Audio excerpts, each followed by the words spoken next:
before we get into chapter 2, we're going to do what we call the chapter 2 opener.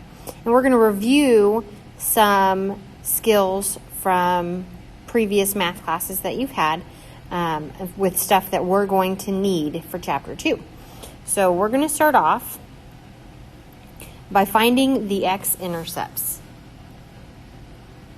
So when we have a graph, if I just make a graph here, the x-intercepts are wherever it touches that x-axis.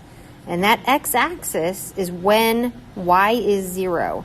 So to solve, I'm going to say y is 0. The rest of the equation stays the same. And I just solve for x. That gives me those x-intercepts. So if I add 12 to both sides, get 12 equals 3x. To get x by itself, I've got to divide by 3.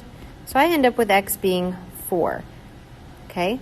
So my x-intercept as a point, if it wanted it listed as a point, would be 4, 0. If it would say, okay, what's the solution for x for this problem? It's 4x.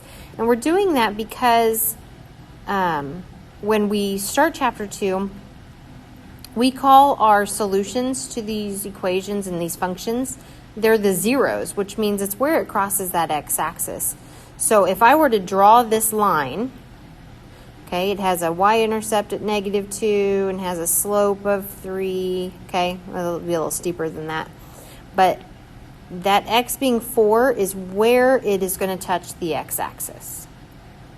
All right, so I want you to, in the chapter 1 opener, we're on chapter 2. The chapter 2 opener, oops, that's what the assignment is called on Big Ideas. And in your packet. Well, in the packet it might say maintaining mathematical proficiency practice. But in Big Ideas it's chapter 2 opener.